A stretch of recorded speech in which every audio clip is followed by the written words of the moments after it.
এটা আমি বলতে একটু ভালোবাসি।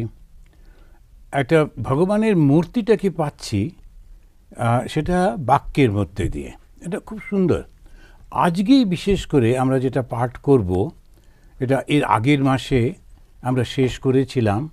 তো যেখানেতে সে একজন গাভী এবং একজন বৃষ তারা কথা বলছেন ইয়ের সঙ্গে, পরীক্ষিতের সঙ্গে। আর সেই বলতে গিয়ে যখন ধরিত্রী তিনি যখন কষ্ট পাচ্ছেন, এই পৃথিবী তিনি কষ্ট পাচ্ছেন, তখন রাজাকে তিনি বলছেন যে তুমি জানো ভগবান আমাকে ত্যাগ করে চলে গেছেন। তো এই ভগবানটা বলতে গিয়ে তিনি কতগুলো খুব সুন্দর করে সেটা ব্যাখ্যা করছেন। আমরা শুরুর আগে একটু ভগবানকে প্রণাম করে নিই।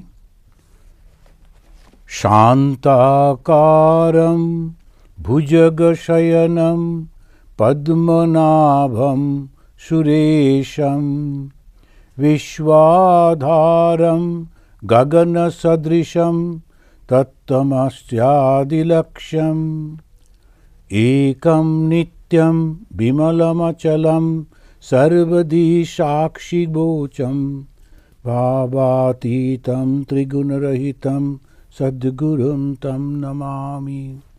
আমরা গুরু হিসেবে বিষ্ণুকে প্রণাম করছি। গুরু উনি শিক্ষা দেন বলে সমস্ত অজ্ঞান দূর করে দেন, আর বিষ্ণু যিনি সর্বব্যাপী। এই ভগবান বিষ্ণু তিনি নানান রূপ ধরে এসেছেন, একবার কৃষ্ণের, একবার রামের, একবার শ্রীরামকৃষ্ণ, এরকম বিভিন্ন রূপে তিনি আসছেন। তো আমরা ভাগবতের এই যে আজকে যেটা পাঠ করছি, আজকে হচ্ছে এপ্রিল মাসের এই পাঠটা আমরা করছি।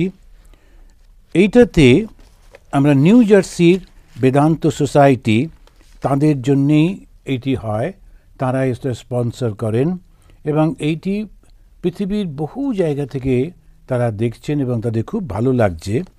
আর কেন ভালো লাগছে? কেননা ভগবত কথা বলে। আমরা বিশিষ্ট একটা গরুকে দেখব, খুব অদ্ভুত। গরুটা 3টে পা নেই, একটা পায়ের ওপর সে দাঁড়িয়ে আছে। আর একটা গাভীকে দেখব, খুব শ্বেতশুভ্র গাভী আর শ্বেতশুভ্র একজন বৃষ, তাদেরকে একটি লোক অত্যাচার করছে। এরকম নানান রকম কাহিনীর মধ্যে দিয়ে দিয়ে আমাদেরকে উনি শেখাচ্ছেন। তা আমরা প্রথমেই দেখছি সেই ধরিত্রী, আমরা আগের দিনে বলেছিলাম যে এখান থেকে শুরু করব। ধরিত্রীর কাছে যখন সেই রাজা গেছেন, সেই 17 অধ্যায়ের তিনি তখন তাদেরকে বলছেন যে কেমন করে একজন যিনি ভগবান তিনি আমাকে ত্যাগ করে চলে গেছেন। বলতে গিয়ে তো উনি ওই 16 অধ্যায়ের 26 থেকে 31 নম্বর এই কটি শ্লোকে তিনি বলছেন। তো আমি শ্লোকটা না বলে অর্থটা বলছি। উনি বলছেন, তুমি কি জানো সত্য কথন, সুচিতা, দয়া, ক্ষমাশীলতা, ত্যাগ, সন্তোষ, সরলতা, মানসিক শক্তি, জিতেন্দ্রিয়তা, তপস্যা, সমদৃষ্টি, সহিষ্ণুতা, প্রাপ্তি অপ্রাপ্তিতে অনাসক্তি, শাস্ত্র জ্ঞান, আত্মজ্ঞান, বৈরাগ্য, ঐশ্বর্য, বীরত্ব, তেজস্বিতা, দক্ষতা, কর্তব্য বিচার, স্বাধীনতা, কুশলতা, কান্তি, ধৈর্য, মৃদুতা, প্রতিভা, বিনয়, সদাচার, দেহমনের শক্তি, কর্মকৌশল, বিবিধ ঐশ্বর্য, গাম্ভীর্য, স্থৈর্য, আস্তিক্য বুদ্ধি, খ্যাতি, যশ, নিরহংকারিতা প্রভৃতি গুণের আধার হরি। তাহলে ভগবানকে আমরা যখন ওই ভগবান সম্পর্কে বলি, আমরা সবসময় একটা মনে করি তিনি বাইরের কিছু একটা হবেন, বাইরে থেকে তাকে এরকম একটি মূর্তি, ওরকম একটি মূর্তি, ওটা হয়। তো মিস্টিক্যাল দৃষ্টিভঙ্গিতে যখন আমরা দেখি, তখন আমরা ওটা দেখতেই পারি। ভগবান শ্রীরামকৃষ্ণ তিনি কথা বলতেন মা কালীর সঙ্গে, তিনি দেখতে পেতেন রামলালা তার সঙ্গে দুষ্টুমি করছে, তিনি রামলালাকে জলে স্নান করতে নামিয়েছেন, ও উঠছে না। এগুলো ঘটে, কারণ না ঘটার কোনো কারণ নেই। যিনি সর্বশক্তিমান তিনি তো সবটা করতেই পারেন। কিন্তু যখন আমি ভগবান হব, এই যে কথাটা বলা হচ্ছে, যে ভগবান দর্শন করব, ভগবান লাভ করব। এই ভগবানটাকে ভাগবতে এই গল্প বলতে বলতে টুক করে এটা সুন্দর করে উনি বলে দিচ্ছেন। প্রথমেই বলছেন সত্য। এই সত্যটা কি? সঠিক যথাযথভাবে বলা। এবারে নিজেরা যদি চেষ্টা করে দেখি, এই যে আমরা আলোচনা করছি, এই যে হচ্ছে, এইটাই এবারে রিপিট করুন যে স্বামীজি এরকমভাবে বসেছিলেন, আমরা এরকম করলাম, এইটাই একটু অন্য কাউকে বলতে যান, দেখবেন হয় কমে যাবে কিংবা বেড়ে যাবে। কিছুতেই আমরা এক্স্যাক্ট শব্দগুলো বলতে পারি না। আর দ্বিতীয় হচ্ছে, এমনি যখন কথোপকথন করি তখন আমার নিজের স্বার্থটা ওর মধ্যে একটু ঢুকে যায়, ফলে সেটাকে মিশিয়ে পরিবেশন করি।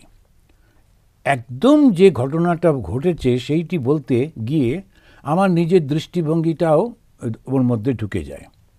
কথামৃত, এই যে মাস্টারমশাই যে কথামৃত লিখেছেন, ওটা এত মূল্যবান কেন? ওর মধ্যে শ্রীরামকৃষ্ণ ছাড়া আর কোনো কিছু নেই। তাই স্বামী বিবেকানন্দ ওটা পড়ে খুব খুশি হলেন। মাস্টারমশাই ওখানে নিজেকে লুকিয়ে রেখেছেন। তিনি সম্পূর্ণভাবে শ্রীরামকৃষ্ণকেই সামনে প্রেজেন্ট, যে যেমনভাবে তিনি বলেছেন। আজকে এর প্রমাণটা কি? যাদের কথা মাস্টারমশাই লিখেছিলেন, তা যখন বইটা পাবলিশ হয়েছিল তখন কিন্তু তারা সবাই বেঁচে ছিল।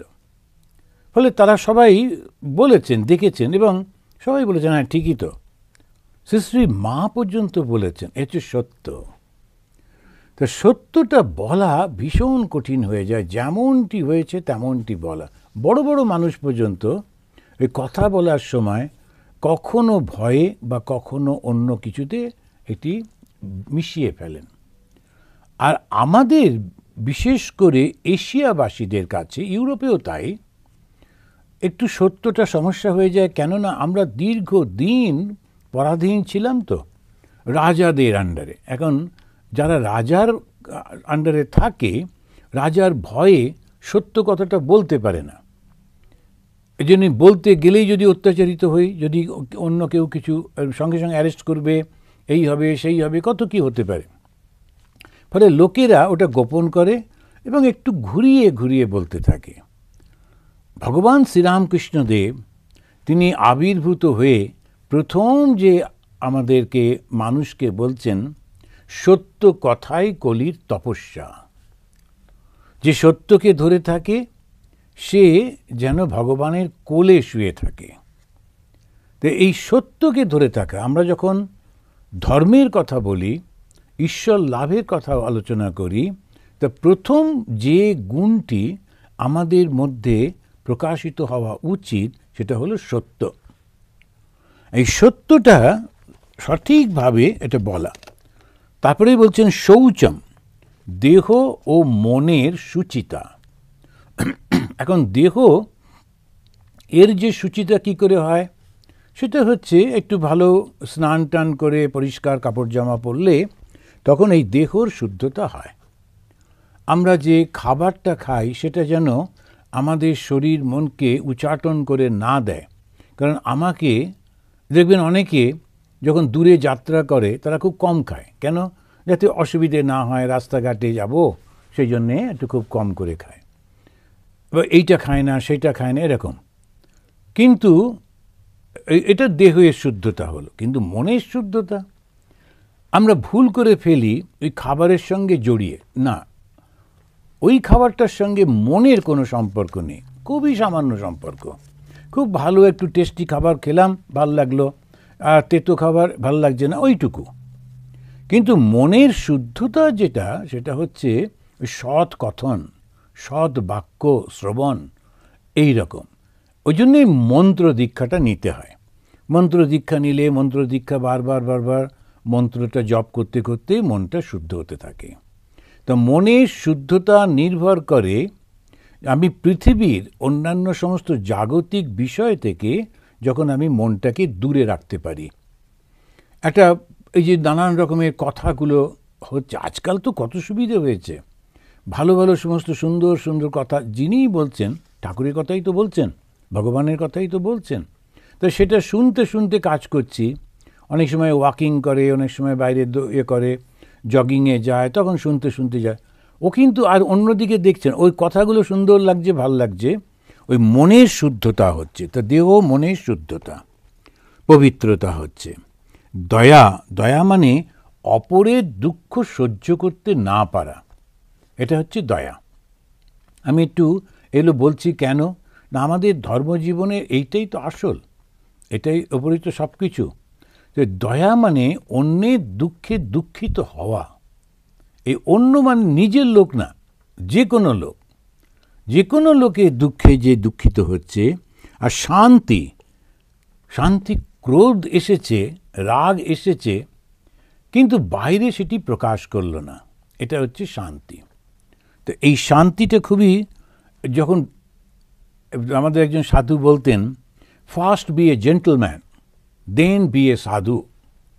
কেন না, ভদ্রলোকেদের একটা গুণ কি, সে নিজেকে কখনো ওই ওরকমভাবে কোনো হঠাৎ করে একটি ঘটনা হলো সঙ্গে সঙ্গে রিয়্যাক্ট করে না। কেউ একজন কিছু বলল, তার বিরক্তি লাগছে, কিন্তু সে ঝগড়া শুরু করে দেয় না। করতে পারে, ও কর্কশ কথা বলতেই পারে, কিন্তু বলে না। হয়তো মুখটা লাল হয়ে গেছে, চুপ করে বসে আছে, কিন্তু বলবে না। ওর সংযম করবার ক্ষমতা, সেই জন্যই বলে ভদ্রলোকের। দ্য কালচার্ড পিপল আর আনকালচার্ডের ডিফারেন্সটা কোথায়? একজন সব জেনেও নিজেকে সংযত করতে পারে পরিস্থিতি দেখে, পরিস্থিতি বুঝে। আর একজন ওই পরিস্থিতিকে নিজেকে সংযত করতে পারে না, সবার সামনেই চিৎকার করছে, ওই করছে, তখন বোঝা যায় যেগুলো হচ্ছে আনকালচার্ড পিপল। কিছু লোক যে দেখা যায় তারা এমন চিৎকার করে কথা বলছে, এ করছে, অন্য লোকের যে ডিস্টার্ব হচ্ছে বুঝতেও পারে না। তা এইগুলো হচ্ছে কালচার আনকালচারের মধ্যে পার্থক্য। তা সেইটা তখন উনি বলছেন, শান্তি, শান্তি ক্রোধের উদ্যোগ হচ্ছে, রাগ হচ্ছে, কিন্তু তবু সে নিজেকে সংযত করে রেখেছে, প্রকাশ করছে না। ত্যাগের অর্থ হচ্ছে বদান্যতা প্রকাশ করা। যখন আমি ত্যাগ করছি, তার মানে যখন কোনো কিছু ছেড়ে দিচ্ছি, দিয়ে দিচ্ছি, তখন সেইটি নিয়ে আর কোনো চিন্তা ভাবনা করব না। এটা হচ্ছে বদান্যতা। তা আমি যখন দিয়ে দিলাম, দিয়েই দিলাম, আর কখনো আচ্ছা ওই যে ঘড়িটা তোমায় দিয়েছিলাম সেটা তোমার আছে, পড়ছো তো, আচ্ছা হ্যাঁ ভালো করে ঘড়িটা পড়ো। তারপরে যেখানে সেখানে দেখা হলে ওই যে ঘড়িটা পড়েছে ওটা না আমি দিছিলাম, আচ্ছা দেখো দেখি, ওরকমভাবে বললে তার কী করে। সেরকমভাবে একটা সে নাসিরুদ্দিন, সে কাকে একটা কোট দিয়েছিল, সে লোকটার কোট ছিল না, কোটটা দিয়েছে, দিয়ে নাসিরুদ্দিন ও যেখানেই যাচ্ছে পেছন পেছন যাচ্ছে, গিয়ে বলছে যে এই যে ও কোটটা পরেছে ওটা না আমি দিছিলাম, ওর তো কোট নেই ওই জন্য দিয়েছি। তা লোকটা বেরিয়ে এসে বলছে, এ কি আপনি সবার সামনে অপমান করছেন কেন আমাকে, তখন বলবেন না যে আমি দিয়েছি। তখন আবার পরবর্তী আর একটা বাড়িতে গেছে, নাসিরুদ্দিনে গিয়ে হাজির হয়েছে, গিয়ে বলছে না আমি বলবো না বটে, তবে যে কোটটা পড়ছে ওটা কিন্তু ওর না, কেউ একজন দিয়েছে। আচ্ছা এরকম করে করে তো মোল্লা নাসিরুদ্দিনের যে মজার গল্পগুলো। তা যখন কাউকে কিছু দিয়ে দিলাম তো দিয়েই দিলাম। সেই জন্যেই যীশুখ্রিস্ট খুব সুন্দর করে বললেন, বাইবেলে যেটা বলে, একটা ডান হাত যেটা দিচ্ছে বাঁ হাত সেটা জানবে না। তো ওই রকমভাবে যখন দিলাম তো ভুলেই গেলাম যে আমি ওটা দিয়েছিলাম বলে। এটাই হচ্ছে আমাদের বদান্যতা প্রকাশ করা, ওটা ত্যাগের লক্ষণ। দিয়ে দিয়েছি তো দিয়ে দিয়েছি। অনেক সময় ওই সাধুরা তার নিজেদের বাবা মা আত্মীয় স্বজন, নিজেদের বিদ্যা বুদ্ধি এই সমস্ত যে বলেন, ওটা একেবারে প্রকাশ করা সাধুত্বের লক্ষণ নয়। তার কারণ ত্যাগ করেছি কি না। হ্যাঁ, আমি বিদেশে চাকরি করতে যখন এসেছি তখন তো আমি বলতেই পারি যে আমার বাবা মা এখানে রয়েছেন, আমার এই হয়েছে, সব ঠিকই আছে। আমাদেরও বাবা মা আছে, আমাদেরও তো আত্মীয় স্বজন আছে, আমাদেরও তো কোনো একটা জায়গা থেকে তো এসছি, একটা পরিবার থেকে। কিন্তু ওইটা যদি বলে বেড়ায় তখন সন্ন্যাসীর ধর্মটা লঙ্ঘিত হচ্ছে।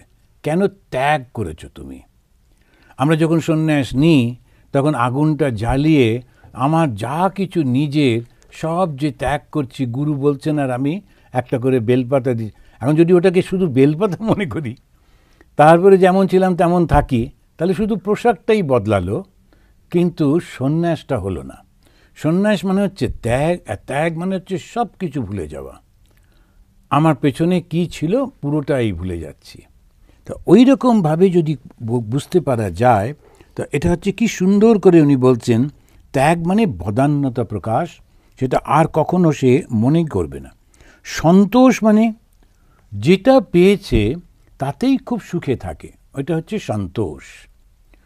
তো এরকম বলা হয় যে সব থেকে বড় ধন কোনটা, সব থেকে বড় ঐশ্বর্য কোনটা মানুষের, যে অনেক টাকা পয়সা আছে, অনেক ধন দৌলত আছে, সেটা কি? বলছে না, সন্তোষ হচ্ছে সব থেকে বড় ধন। যে মধ্যে কন্টেন্টমেন্ট এসে গেল, আমি এটাতে খুব খুশি, আমি এটাতেই খুব ভালো আছি, এই যে সন্তোষটা যেই আসছে, প্রকাশ হচ্ছে, তখনই সে খুব আনন্দে থাকে। তাই এই সন্তোষ আমাদের যখন ভগবান লাভ করব, তখন এই গুণগুলো আমাদের মধ্যে যেন আসে। আর্জবম, আর্জবম মানে সরলভাবে পরিষ্কার করে কথাগুলো বলা, ঘুরিয়ে ঘুরিয়ে বলা নয়। যখন আমরা কোনো কথা বলি, বিশেষ করে যারা রাজনীতির লোক, তাদের ওইটা আবার একটা ট্রেনিং। সে যেটা বলল সেটা 3-4টে অর্থ হতে পারে। যদি ধরা পড়ে গেল, পেপার টেপার হইচই লাগালো, তখন বললো আমি তো আসলে এইভাবে মিনিং করেছিলাম, বলে আবার একটা চেঞ্জ করলো। তো সেই জন্যে আর্জবম হচ্ছে খুব সোজাসুজিভাবে পরিষ্কার করে বলা, এবং সেখানে কাউকে দুঃখ দিচ্ছি তা না, সরলভাবে পরিষ্কার করে সমস্ত ব্যবহার করা। সম মানে মনের চঞ্চলতা দমন করা, সম। আর দম মানে ইন্দ্রিয়ের সংযম করা। সম আর দম, ইন্দ্রিয় কোনটা? চক্ষু, কর্ণ, নাসিকা, জিহ্বা, ত্বক। এখন চক্ষু, কর্ণ, নাসিকা, জিহ্বা, ত্বক, এই যে 5টা ইন্দ্রিয় আছে, এটাকে আমি সংযত করছি, এটা হচ্ছে দম। আর সম যেই হলো, তখন ওটার মধ্যে তখন চলে গেল মনটা, সে মনটা আমি শান্ত করে রাখছি। তো সম আর দম। তো এরপরে সমদমের পরেই বলছেন তপ। তপ মানে নিজের কর্তব্যটা সুন্দর করে করা। নিজের কেন বলা হচ্ছে? প্রত্যেকটা আশ্রমে এক একটা ধর্ম আছে, কর্তব্য আছে। শ্রী শ্রী মা, তার 6 বছর বয়সে বিয়ে হয়ে গেল বটে, কিন্তু 18 বছর বয়সে তার স্বামীর কাছে যাবার কথা। অপেক্ষা করছেন চুপ করে, লোকেরা নানা রকম বলে টলে, উনি আস্তে আস্তে শিখছেন, দেখছেন, বড় হচ্ছেন। কিন্তু যতদিন ওই 6 থেকে 18 তিনি সমানে বাবা আর মাকে সাহায্য করছেন। এখন ওরা তো একটু গরিব মানুষ ছিলেন, গরিব ব্রাহ্মণ, পৈতে তৈরি করে পৈতে বিক্রি করতেন, একটু এক্সট্রা পয়সা আসতো। আর ওই পৈতেটা ওনার মা খুব ভালো বানাতে পারতেন বলে, মা যাতে পৈতেটা তৈরি করতে পারেন, উনি অন্য ছোট ছোট ভাই বোনগুলোকে সামলাতেন। নিজেও তো ছোট, তার মধ্যেই ওই ভাই বোনদের নিয়ে যে স্নান করানো, তাদেরকে নিয়ে এসে খাওয়ানো, তাদেরকে কাপড় জামা পরানো, এই সমস্ত যা যা দিদি হিসেবে সব করতেন। তারপরে আবার মাঝে মাঝে রান্নাটাও করে দিতেন, যদি মায়ের একটু সুবিধা হয়। মা মাঠে যেতেন, যখন ওই তুলোটা আমাদের দেশে অনেকে জানে, এক ধরনের গাছ থাকে, গাছেতে ফলটা হয়, ওই ফলটা যখন ফেটে যায়, তখন ওই তুলোগুলো উড়ে উড়ে সব পড়তে থাকে। তখন অনেক পাঁজা পাঁজা তুলো বিভিন্ন জায়গায় ছড়িয়ে পড়ে, ওই উঠিয়ে উঠিয়ে উঠিয়ে নিয়ে আসা। এখন ভেবে দেখুন, ওই সমস্ত করে করে করে ওর মা আনতেন এনে। ওদের বাড়িতে গরু ছিল, গরুকে ঘাস খাওয়াতে হবে। শ্রী মা তখন ওই গিয়ে যেখানেতে ঘাসগুলো, ওখানে একটু জল জমে থাকতো, স্বাভাবিকভাবেই ঘাসে ওই জলের মধ্যেই হয়, সে তার মধ্যে নেমে ঘাস কেটে তিনি নিয়ে আসতেন। এই সমস্ত করতেন কেন? না কন্যার কর্তব্য করছেন, বাবা মাকে সাহায্য করছেন। তারপরে যেই 18 বছর বয়স হলো, আর কিছু চিন্তা করছেন না। এখন আমার মার কী হবে, বাবার কী হবে, ভাইদেরকে দেখবে, আর কিন্তু দেখছেন না। কেন? আমি এখন বিবাহিত, আমার কর্তব্য স্বামীকে দেখা, স্বামী শ্বশুর বাড়িতে যাওয়া। 18 বছর বয়সে বন্ধুর মাধ্যমে বাবাকে খবর দিলেন যে আমি গঙ্গা স্নান করতে যাব। ডাইরেক্টলি বলতে পারছেন না তো, সেই জন্যে বলছেন। যে গঙ্গা স্নান, বাবা বুঝলেন আচ্ছা বেশ, এখন আসছেন। এবারে এসে ঠাকুরের কাছে তিনি কিন্তু সেবা করছেন ওই একরকমভাবে। এটা হচ্ছে স্বধর্ম। তো গৃহিণীর স্বধর্ম, কন্যার স্বধর্ম, মায়ের স্বধর্ম, বা আমাদের ক্ষেত্রে যে সমস্ত বিভিন্ন প্রফেশনের নিজের নিজের স্বধর্ম, প্রত্যেকটা, তো ব্রহ্মচর্য, গার্হস্থ, বানপ্রস্থ আর সন্ন্যাস, এই 4টে আশ্রম আছে। 4টে আশ্রমে 4 রকমের তার কর্তব্য আছে। সেই 4টে কর্তব্য যদি আমরা পালন না করি তাহলে আমাদের খুব ভুল হয়ে যাবে। তো এটা উনি বলতে গিয়ে তখন উনি বলছেন যে বর্ণ আশ্রম অনুসারে নিজের নিজের কর্তব্য সঠিকভাবে পালন করা। আমাদের সন্ন্যাসী, আমাদের কি কর্তব্য? ধর্ম পালন, ধর্ম শিক্ষা, এটাই আমাদের কর্তব্য, আর কোনো কর্তব্য নেই। এই ভাগবতে একটা জায়গা আছে যে এই উদ্ধব গীতাতে সন্ন্যাসী শুধু 4টে কাজই করবে। সেটা কি না, সকালবেলা উঠে একটু ভালো করে স্নান টান করে নেবে, তারপরে গিয়ে ওর নিজে খাওয়া দাওয়াটা দেখে নেবে কোথায় ভিক্ষে টিক্ষে পাওয়া যায়, তারপরেতে নিজে একটু ধ্যান করবে, এবং এরকম এই 4টেই কর্তব্য, পঞ্চম কর্তব্য বলে কিছু নেই। স্বামী বিবেকানন্দ তিনি এসে ওই সন্ন্যাসীদের সমাজ সেবাতে লাগিয়ে দিলেন। বললেন তুমি যে জন্মেছ, বড় হয়েছ, মৃত্যুর আগে পর্যন্ত প্রতিদিন সমাজ থেকে নিচ্ছ, তুমি তো লোন করা হয়ে গেল না, তুমি তো ঋণ নিলে, বদলে তো কিছু দিলে না। তখন তুমি গ্রামে গ্রামে যাও, গ্রামে গঞ্জে চতুর্দিকে গিয়ে মানুষগুলোকে শিক্ষা দাও। তাদের মধ্যে একদম সে খুব মডার্ন ধরনের শিক্ষা দেওয়ার জন্যে তখনকার দিনে ল্যান্টার্ন নিয়ে যেতে বলতেন যে এই যে আমাদের স্লাইড শো করে ওই রকম টাইপের একটা ব্যবস্থা ছিল। গিয়ে ওদেরকে দেখাও, বিভিন্ন ম্যাপ দেখিয়ে ভূগোলটা বোঝাও, ইতিহাসটা বোঝাও, ওদের নিজেদের জীবন সম্পর্কে বোঝাও, শুধু ধর্ম না, নিজেকে জানতে যাতে পারে আমি কে, কারা আমরা, এরকমভাবে। এই সন্ন্যাসীদের যখন তিনি কর্ম করতে বলছেন, তাহলে কি আমরা শাস্ত্র তাকে লঙ্ঘন করছেন? না, তা করছেন না। কেন না, সন্ন্যাসীর কর্ম হচ্ছে ভগবানকে পুজো করা। তো স্বামীজি বললেন জীবে প্রেম করে যেই জন, সেই জন সেবিছে ঈশ্বর। তো এই ঈশ্বর যে ভগবান, যে জীবের মধ্যে যিনি রয়েছেন, আমি তাকে সেবা করছি। এইভাবে আমি সমাজ সেবা করছি না, সমাজের কোনো কিছুর জন্য আমি নেই। বিভিন্ন অন্য ধর্মেতে সমস্যা হয় কি আমাদের, যখন আমরা যাই এই দেশে বিশেষ করে যখন বিভিন্ন জায়গায়, সেখানে সমস্ত ধর্মের লোকেরা বসে সমাজের সম্পর্কে আলোচনা। এখন এই একটা বিষয় আসে তো সেটাতে খুবই অস্বস্তিকর অবস্থা হয়। এখানে আচ্ছা অ্যাবর্শন নিয়ে প্রচণ্ড উত্তেজনা, লোকজন আছে তো, ওরা করছে তো, তুমি আবার ওর মধ্যে ঢুকছো কি? কিন্তু না, ওদের ধর্মটাই হচ্ছে সমাজের সঙ্গে যুক্ত। এই করতে হবে, প্রতিবাদ করতে হবে, ওইটা ওই করতে হবে, সেই করতে হবে। তো এই একটা মুশকিল। পার্লামেন্ট ও রিলিজিয়নের আমি তো ট্রাস্টি, তো এই মিটিংয়ের মধ্যে রোজই একটা করে, আচ্ছা ওখানে ও বোম ফেলেছে, আমরা প্রতিবাদ, আমাদের কাজ তো নয় ওটা। কিন্তু কে কাকে বোঝাবে? এই ধর্মটা ওই সমাজের সমস্ত মধ্যে জড়িয়ে গেছে। এখন আমাদেরও একটু একটু ভুল হয়ে যাচ্ছে। ধর্ম খুব পরিষ্কার, যেখানে সন্ন্যাসী থাকবেন সেখানে সে ওই সমস্ত কিচ্ছু করবে না।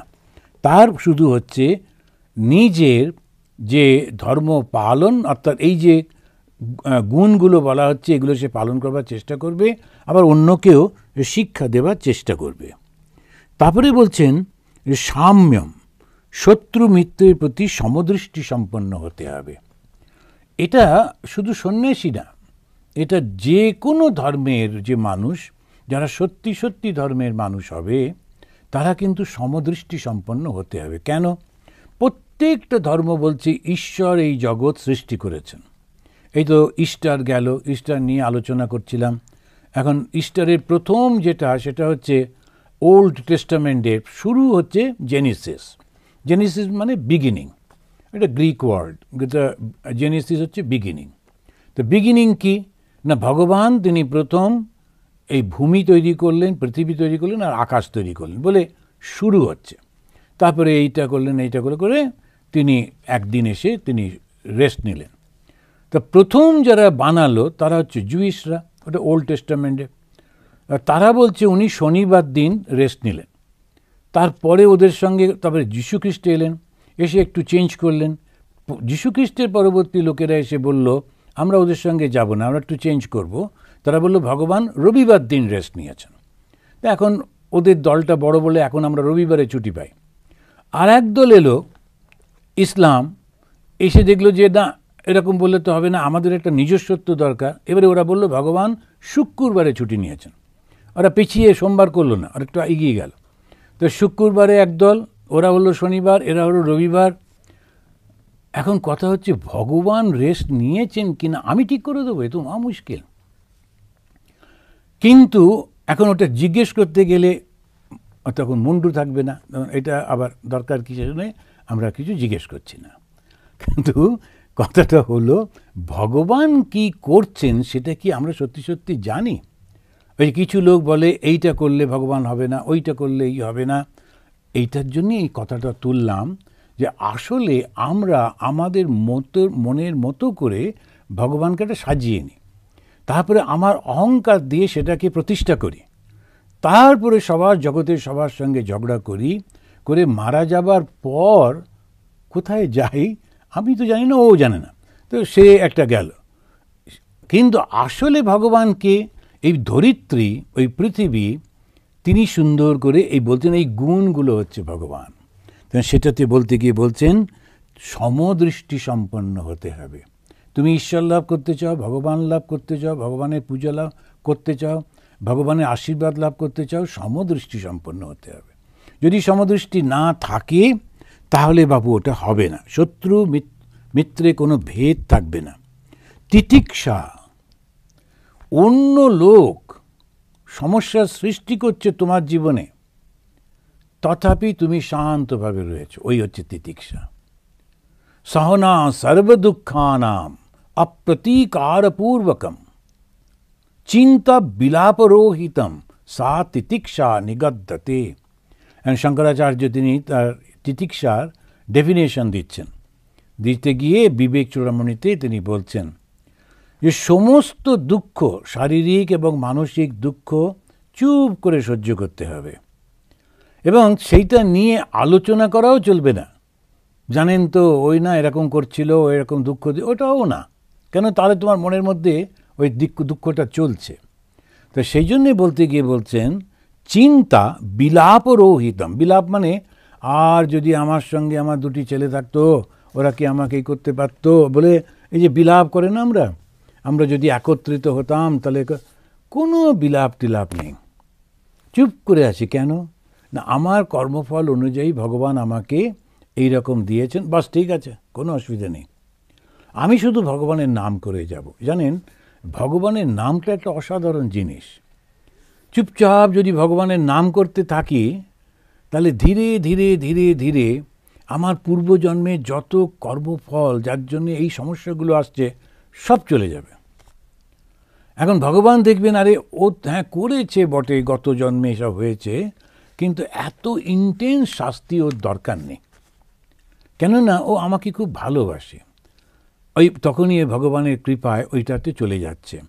তা আমরা জগতের জন্যই তো বদ্ধ হই। স্বাভাবিকভাবে একজন যেমন জিজ্ঞেস করছিলেন, একই মাসে জন্মেছে, সেই মাসেই যিনি মারা যান তিনি কি মুক্ত হয়ে যান? এখন তো বিশ্বাস হতে পারে, আমি জানি না। কিন্তু আবার যদি আমরা বিচারের দৃষ্টি দিয়ে দেখি, বেদান্তের দৃষ্টি দিয়ে দেখি, জ্ঞান না হওয়া পর্যন্ত মুক্তি হয় না। তো জ্ঞানটা কি? জ্ঞানটা হলো এই জগৎটা মিথ্যা।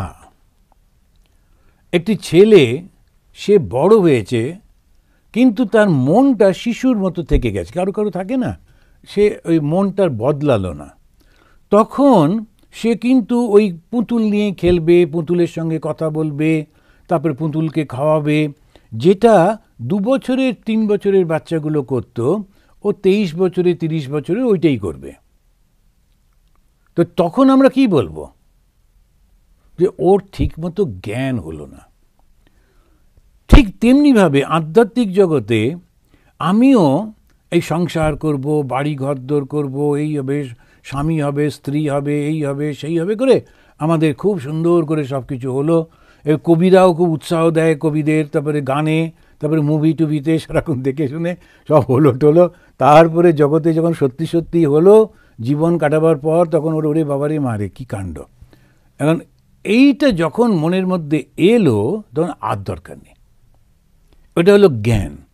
এবারে জগতে যেটাতেই হাত দিচ্ছি, যেটাই রাখছি, ও দেখছি 2 দিন পরে চলেই যাচ্ছে, কোনো লাভ হচ্ছে না, তো তখন দরকার নেই, জগৎটাই আমার দরকার নেই।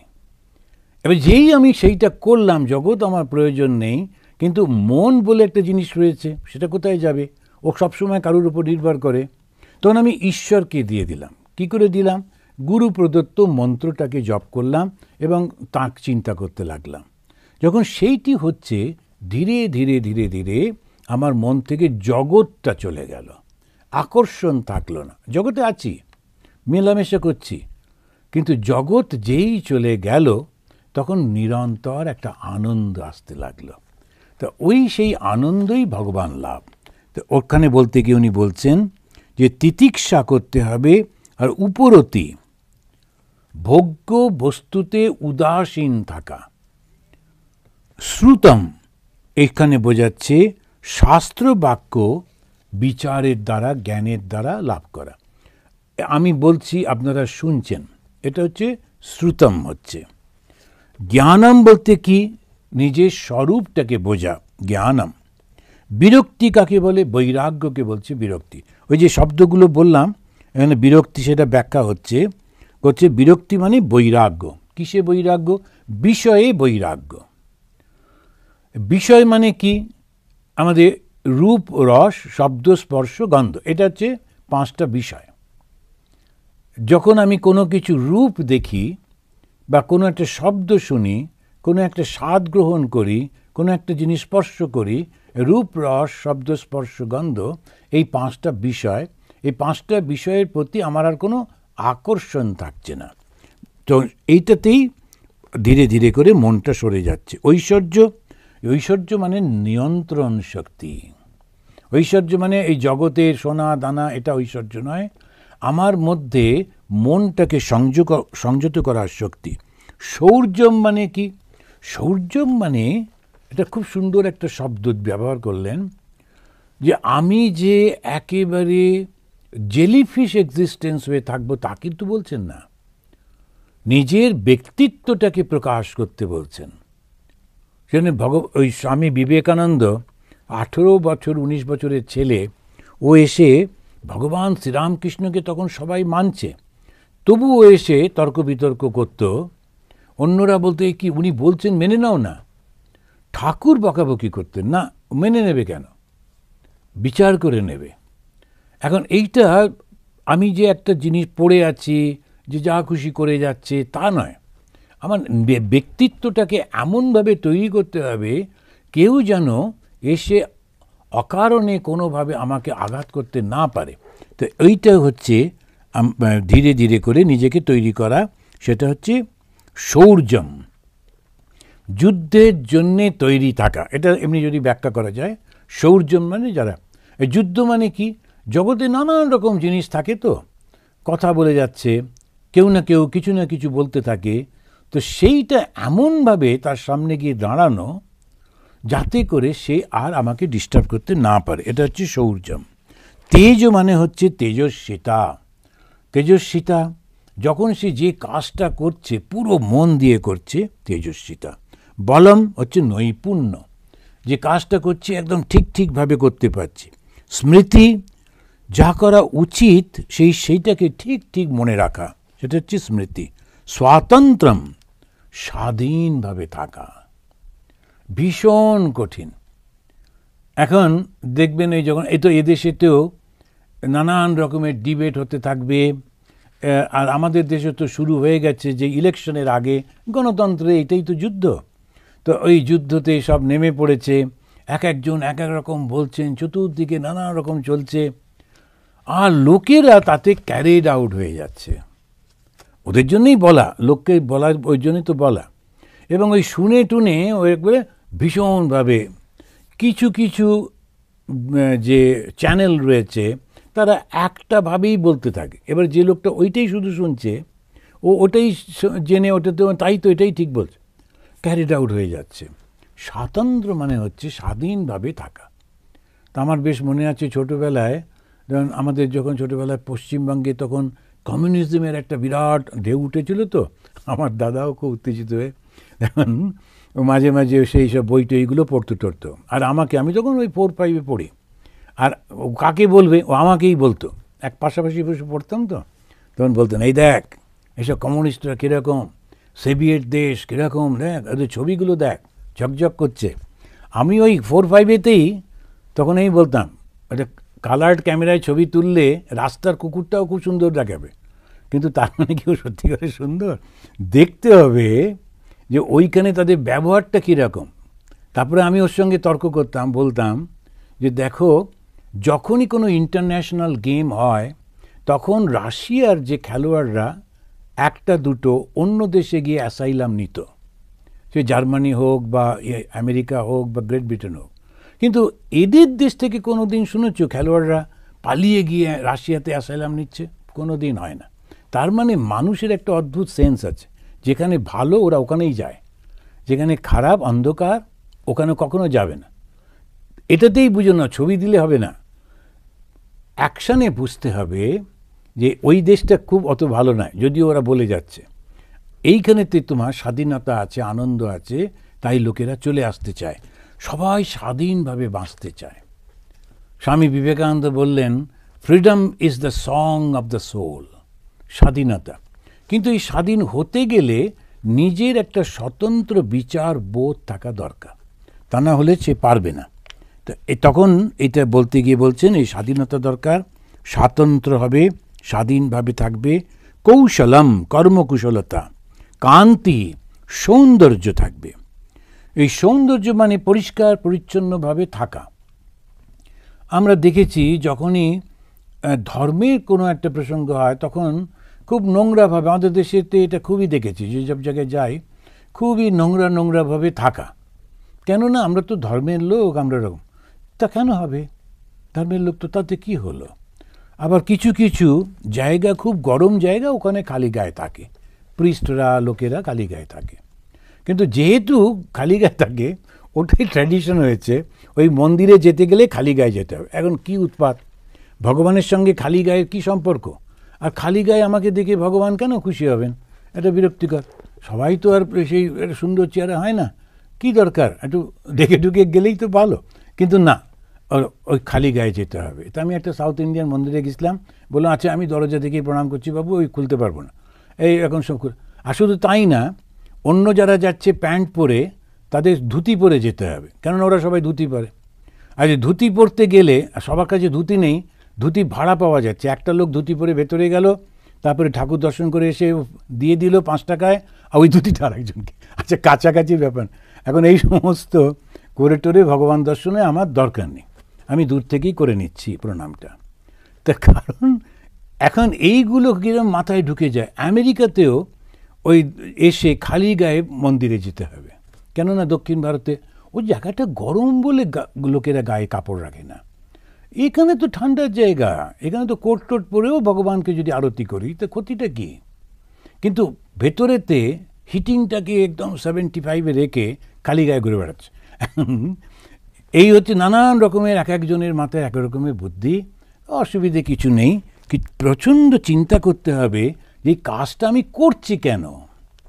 সেই কাজটা যদি করছি সেটাতেই নিজেকে ওইভাবে করতে হবে, ওই ঐশ্বর্যম ইত্যাদি করে সৌন্দর্যটা সুন্দর করে মন্দিরগুলোকে সাজানো।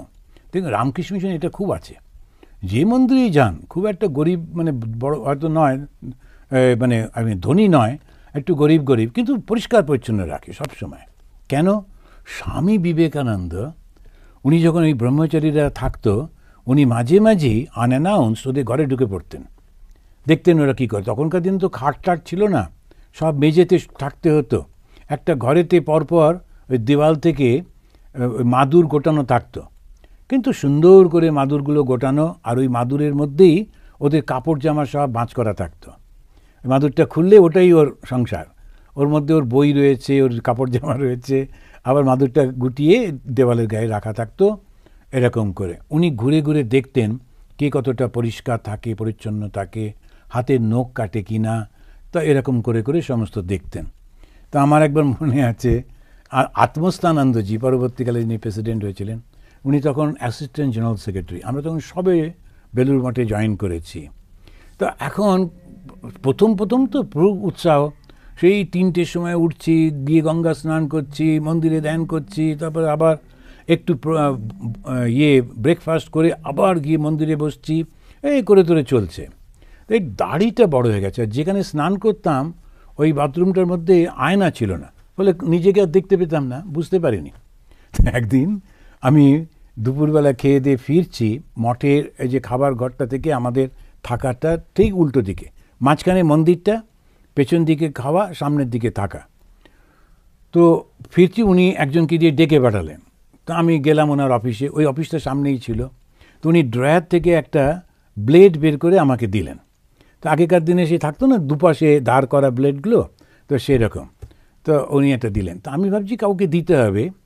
তো আমি ওটা হাতে নিয়ে বলছি, মহারাজ কাকে দেবো? আয়নার সামনে গিয়ে দাঁড়াও, দেখবে কাকে দিতে হবে, তো নিজেই বুঝে যাবে। তখন আমি বুঝলাম যে আসলে আমাকে ওই কোচে কোচে একটু দাড়ি হয়ে গেছে, তো সেইটা উনি কাটতে। তার কারণ হচ্ছে রামকৃষ্ণ মিশনে একদম শো করবে না, খোঁচা খোঁচা দাঁড়িয়ে রয়েছে, বড় বড় চুল, তখন মনে হচ্ছে আহা কীরকম যেন বৈরাগ্য। ও একদম চলবে না, পরিষ্কার পরিচ্ছন্ন যেমন তাকে ভদ্রলোকের ওইভাবে থাকতে হবে। লোককে ইমপ্রেস করবার জন্যে ওই সমস্ত কিচ্ছু করবে না। এমনকি ফোঁটা টোঁটা কাটলেও খুব একটা পছন্দ করে না, একটু বিরক্তই হয়। কিন্তু দক্ষিণ ভারতে যারা, তারা ওদের অভ্যাস আছে ওইটা করা, তারা করে। এখন ফোঁটা কেটে দাঁড়িয়ে রেখে এরকম করে সেজে গুজে একটা ডেমনস্ট্রেশন করবার কি আছে? ধর্মটা এই নিজের ভেতরে এত সুন্দর করে, সেই জন্যে এইটা বলছেন মার্দবম, অন্তরে কাঠিন্য ভাব না থাকা। আমি ওপরে একদম শক্ত থাকতে হবে, তার কারণ এই যে সংসারের মধ্যে থাকা, কিন্তু ভেতরেতে যেন কখনো কারুর প্রতি কোনো কঠিনতা না থাকে। আর প্রাগলভম, সেটা হচ্ছে যখন আমরা কথা বলি সেটা কন্ট্রোল করতে পারি না, কখন কোথায় কি কথা বলবো, কাকে নিয়ে একটু মজা করে ফেললাম, এই করে ফেললাম, একদম সংযত থাকা। প্রশ্রয় হচ্ছে শৃঙ্খলাবোধ, ঠিক সময়ে ঠিক জিনিসটি করা, এটা করতেই হবে। এখন 2 মাস করলাম, 2 বছর করলাম, টায়ার্ড হয়ে গিয়ে ভগবান লাভ হচ্ছে না, ছেড়ে দিলাম, তা হবে না। করেই যাব, করেই যাব, করেই যাব। ভগবান শ্রীরামকৃষ্ণদেব বলছেন এক ধরনের চাষির কথা, যারা ড্রাউট হয়েছে, ভীষণ বৃষ্টি নেই, কিন্তু ওরা চাষ করবে, অপেক্ষা করবে, ছাড়বে না। নদী থেকে জল আনছে যখন, সেই জলটাকে এনে নিজের খেতে দিয়ে তারপরে বিশ্রাম করবে। তো ওই শৃঙ্খলা বোধটা খুব রাখা দরকার, নইলে সে পারবে না। তারপরে শীলম, খুব সুন্দর স্বভাব হতে হবে। সুন্দর স্বভাব মানে কি? কোনোভাবে কোনো মানুষকে যেন আঘাত দিয়ে না ফেলি। এক একজন মানুষ এক এক রকম, তো কথা বলতে গিয়ে আমরা যদি কিছু বলে ফেলি, সেই কথাটা ওর মনে আঘাত লাগে। তো সেই জন্যে উনি বলছেন শীলম রাখতে হবে। তারপরে মানসিক শক্তি রাখতে হবে। ওজ মানে হচ্ছে দক্ষতা, যে কাজটা করব একদম ঠিকভাবে করতে হবে। আমাদের লোকেশ্বরানন্দজি মহারাজ, আপনারা হয়তো অনেকে জানেন, আমাদের রামকৃষ্ণ মঠ মিশনে একজন খুব বিখ্যাত সন্ন্যাসী। তিনি তার অল্প বয়সে যখন বেলুড় মঠে গেছেন, তখনকার দিনে জেনারেল সেক্রেটারি মহারাজ ছিলেন, ওকে বলছেন এই তুমি ফাঁকা আছো, এই চিঠিগুলোর উপরে স্ট্যাম্প লাগিয়ে দাও তো। তো উনি, অনেক চিঠি তো তখনকার দিনে স্ট্যাম্প লাগাতে হতো, তো উনি বসে বসে স্ট্যাম্পগুলো যেখানে পেরেছেন দিয়ে দিয়েছেন। চিঠিগুলো এটা মাঝখানে একটা এখানে সেখানে লাগিয়ে দিয়েছেন। এবারে যখন জমা দিয়ে এসছেন, আবার উনি ডেকেছেন পরের দিন, দেখে বলছেন তুমি দেখো এই স্ট্যাম্পটা ঠিকই লাগিয়ে দিয়েছো, যাবে, কিন্তু যে লোকটা স্ট্যাম্প মারবে, যে পোস্ট অফিসের যে ভদ্রলোক, তার কত কষ্ট হবে।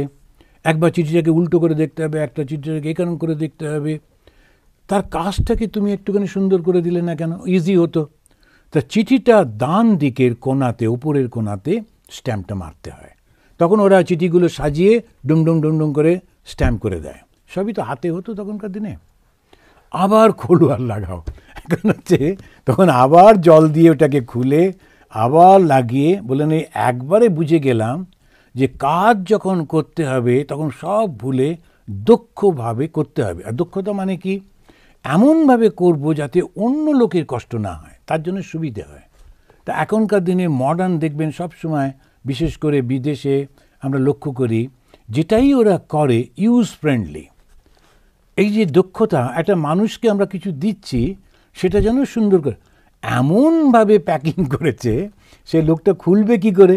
কিনে দোকান থেকে কিনে নিয়ে গিয়ে এবার তার হাতুড়ি চাই, তার ছড়ি চাই, নানান রকম জিনিসটাকে খুলতে তো মহা মুশকিল।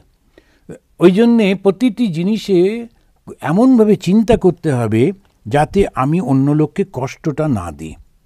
এই দক্ষতা, সর্বপ্রকারের সমৃদ্ধি হচ্ছে ভগ। ভগ শব্দের অর্থ হচ্ছে ঐশ্বর্য। তো ভগবান বলা হয়, ভগবান মানে তার ঐশ্বর্য। কি ঐশ্বর্য? সমস্ত প্রকারের সমৃদ্ধি। আর তারপরে বলছেন গাম্ভীর্য। যখন যে কোনো জায়গাতে একটা জায়গায় সে গম্ভীর থাকতে হয়। ভগবান শ্রীরামকৃষ্ণদেব তিনি মাস্টারমশাইয়ের সঙ্গে কথা বলছেন, ওই যে কথামৃত যিনি রচনা করেছেন, আর খুব হাসছেন, গান করছেন। তো মাস্টারমশাই ভেবেছেন বা খুব ভালো মানুষ। এরপরে যে সন্ধে হয়ে গেছে, মাস্টারমশাই চলে যাচ্ছেন বাড়িতে। আর তারপরে হঠাৎ করে তার মনে হলো, আচ্ছা অমুক দিনে কি আবার হবে, ঠাকুরের সঙ্গে দেখা হবে। আবার ফিরে এসছেন। ফিরে এসে তিনি যখন ঠাকুরকে দেখতে যাচ্ছেন, দেখছেন উনি কালী মন্দির, দক্ষিণেশ্বর কালী মন্দিরের ঠিক সামনে যে নাট মন্দির, ওইখানে পায়চারি করছেন। মাস্টারমশাই লিখছেন, ওনাকে দেখে একদম ভয় পেয়ে গেলাম। মনে হচ্ছে যেন সে একজন সিংহ, সে পদচারণা করছে। এই মাস্টারমশাই ঠাকুরকে দেখেছিলেন, কিন্তু আর একটা রূপে দেখলেন, সেটা হচ্ছে গাম্ভীর্য রূপ। তারপরে স্থৈর্যম, কোনো চঞ্চলতা থাকে না। আস্তিক্যম, এটা হচ্ছে শ্রদ্ধা থাকে, ঈশ্বর আছেন, গুরু আছেন, শাস্ত্র আছে, এই গুণগুলি। তারপরে শ্রদ্ধা করছেন। তারপরে কীর্তি, কীর্তি মানে খ্যাতি। খ্যাতিটা কি? খ্যাতি, যশ বা খ্যাতি শ্রী শ্রী ভগবানের নামে কত সুন্দর। এখন এই যে আমরা ভগবান শ্রীরামকৃষ্ণ দেবের পুজো করি, তার কতদিন মাত্র, এই তো 1886-তে তাঁর শরীর গেছে। এর মধ্যে সারা পৃথিবী জুড়ে যেখানেই যাচ্ছি ঠাকুরের একটা মন্দির। ইউরোপের বিভিন্ন দেশে যাচ্ছি, ভক্তদের মাঝখানে কেউ না কেউ কোনো না কোনো জায়গায় নিজের বাড়িতে সুন্দর করে মন্দির করে রেখেছে। তখন মনে হয়, দেখো খ্যাতি, ঈশ্বর মানে হচ্ছে সর্বত্র তাকে লোকেরা ভালোবাসবে, আর তিনি পূজার যোগ্য। মানে পূজার যোগ্য, আর তার মধ্যে কোনো অহংকার থাকবে না। এখন এই যে 39টি গুণের কথা বলা হলো, এইগুলোর প্রত্যেকটা যদি আমরা ভগবান শ্রীরামকৃষ্ণদেবের জীবনের সঙ্গে মেলাই, দেখব প্রত্যেকটি মিলে যাচ্ছে। ওই জন্যেই তিনি হচ্ছেন ভগবান। হঠাৎ করে কোনো একটা লোককে যদি বলা হলো উনি ভগবান, এখন ভক্তরা তো নিজের নিজের গুরুকে কাউকে ভগবান বলে দিল, খুব করে প্রচারও করলো, কিন্তু ভগবান বলবার আগে দেখতে হবে তার মধ্যে এই সমস্ত গুণগুলো আছে কিনা। তারপরে আমরা দেখছি যে রাজা ধরিত্রী আর ধর্ম যখন এরকম কথোপকথন করছেন, তখন রাজা পরীক্ষিত সরস্বতী নদীর তীরেতে এসে উপস্থিত হলেন। সরস্বতী নদী এখন আর নেই, সেটা এখন মাটির নিচে চলে গেছে, অন্তঃসলীলা। তো এই সরস্বতী নদী তখন খুবই প্রমিনেন্ট নদী ছিল। তার তীরেতে তিনি এলেন, এসে একটা অদ্ভুত জিনিস দেখতে পেলেন সরস্বতী নদীর তীরে। এখান থেকে আমাদের 17 নম্বর অধ্যায় শুরু হচ্ছে। প্রথম স্কন্ধ, 17 অধ্যায়। এতক্ষণ আমরা 16 অধ্যায়টি পাঠ করলাম। 17 অধ্যায়। রাজা দেখছেন একটি গরু, সে ওই 3 পায়ে দাঁড়িয়ে আছে, আর খুব সাদা দেখতে এই বৃষটি। আরেকটি সাদা রঙের গাভী মাটিতে শুয়ে খুব কাঁদছে। আরেকটা লোক রাজার মতো পোশাক পরা ওই গরু দুটোকে মারছে। তো উনি তখন খুব অদ্ভুত হলেন। এখানে বলছে গো মিথুনা, গো মিথুন মানে দুটো গরু, একটা বৃষ আর একটা গাভী। তো এই দুজনে, একজন দাঁড়িয়ে আছে কোনোভাবে ঠকঠক করে কাঁপছে একটা পায়ের ওপরে, আর ওই যে গাভীটি নিচে শুয়ে আছে, কিন্তু ওদের দেখেই বোঝা যাচ্ছে যে এরা সমাজকে অনেক কিছু দিতে পারে। এই মানুষটির পোশাক যেটা পরে আছে সেটা সোনা দিয়ে তৈরি করা, সোনার নানান রকম কাজকর্ম দিয়ে খুব দামি একটি পোশাক পরে আছে, কিন্তু ব্যবহারটা অতি নীচ ব্যবহার। কেননা এই গরু দুটো এত অসহায়, তাদেরকে এইরকমভাবে ও মারছে। এই দৃশ্যটা আমাদেরকে কি বোঝাচ্ছে? বোঝাচ্ছে যে অত্যন্ত দামি পোশাক পরলেও ব্যবহারের মধ্যে দিয়েই মানুষের পরিচয়টা। সেজন্য এই শব্দটা ব্যবহার করছেন ওখানে। উনি বলছেন যে কার্ত মানে হচ্ছে কার্তস্বরা, মানে সোনার দিয়ে পোশাক পরা। মানে অনেক সময় থাকে না যে কাপড়ের উপরে সোনা টোনা দিয়ে, তো সেই রকম একেবারে রাজার বেশ। রাজা কি শুধু বেশ পড়লেই রাজা হয়? রাজা তো তার কর্তব্যে, রাজা তার জ্ঞানে, রাজা তার ব্যবহারে। সুতরাং ওই পোশাকটা যারা পরছেন কিন্তু ব্যবহারটা অত্যন্ত নীচ মানুষের মতো, তারা কারা? এরা কি বলা হচ্ছে কলি। রাজা তিনি ওদেরকে দেখলেন, দেখে প্রপচ্ছ রথমারূঢ় কার্তস্বর পরিচ্ছেদম মেঘ গম্ভীরয়া বাচা সমারোপিত কার্মুক। ওই 17-4 নম্বর শ্লোকে তিনি বলছেন যে প্রপচ্ছ রাজা পরীক্ষিত রথের উপরে বসে তিনি জিজ্ঞেস করছেন কেন? ওই লোকটাকে দেখে তার মনে হচ্ছে যে এই লোকটার অতি ভয়ঙ্কর মানুষ, এমনি নেমে গিয়ে ওর সঙ্গে কথা বলা যাবে না, দরকার হলে যুদ্ধের জন্য তৈরি হয়ে থাকে। তাই জন্য তিনি তীর ধনুকটা নিয়ে নিলেন, নিয়ে একদম তৈরি হয়ে রথের উপর থেকেই ওকে জিজ্ঞেস করছেন। আর কীভাবে? মেঘ গম্ভীরা, তার গলার স্বরটাকে খুব ভয়ঙ্কর করে, কেননা আমি তোমার প্রতি মোটেই পছন্দ হচ্ছে না তোমার কাজ। তিনি জিজ্ঞেস করছেন যে তুমি কে? তুমি কত্বম, কে তুমি?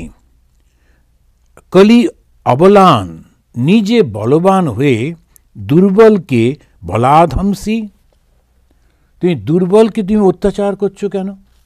তুমি নিজে দেখছি পাচ্ছি তুমি বলবান, আর তুমি এই দুর্বল দুটি গাভীকে কেন তুমি মারছ? তিনি শুভ্র বর্ণের বৃষ আর গাভীকেও জিজ্ঞেস করলেন, তোমরাই বা কারা? তোমাদের এরকম কেন করেছে? তোমরা কি কোনো দেবতা? তার পরের যে শ্লোকটি সেটা হচ্ছে প্রথম স্কন্ধ 17 অধ্যায়ের 10 আর 11। এই দুটি শ্লোকে রাজধর্ম ব্যাখ্যা করছেন। এই রাজধর্মটা কি? আমি দেখবেন অনেক সময় বেশ কিছুদিন আগে যে ভারতবর্ষে রাজধর্ম নিয়ে খুব আলোচনা হয়েছিল। তো আমাদের তখনকার দিনে যিনি প্রাইম মিনিস্টার ছিলেন অটল বিহারী বাজপেয়ীজি, তিনি প্রায়ই সেই শব্দটা ব্যবহার করছেন, রাজধর্ম। এখন এই রাজধর্মটা কি? আমরা অনেক সময় রাম রাজত্ব বলি বটে, কিন্তু রাম তো রাজা। তা রাজার ধর্মটা কি সেটা বলতে গিয়ে আমি এই শ্লোকটা এখনো বলছি না। উনি বলছেন যদি যে রাজার রাজত্বে প্রজারা অন্যের হাতে অত্যাচারিত হয়, নিগৃহীত হয়, রাজা তাদের রক্ষা করতে পারেন না, রক্ষা করেন না, তখন সেই রাজার রাজকর্মে অবহেলার জন্যে তার আয়ু, যশ, প্রতিপত্তি ও পরকাল তিনটেই বিনাশ হয়ে যায়। এটা বলছেন কিন্তু পরীক্ষিত নিজে, এবং বলতে ওদেরকেই বলছেন, ওই দুটি গাভী এবং বৃষকে, যে আমি তোমাদেরকে রক্ষা করব। কেন? এটা আমার রাজধর্ম। এখন সেই রাজধর্ম পালন করতে গিয়ে আমাকে যদি একে হত্যাও করতে হয় তাও আমি করব।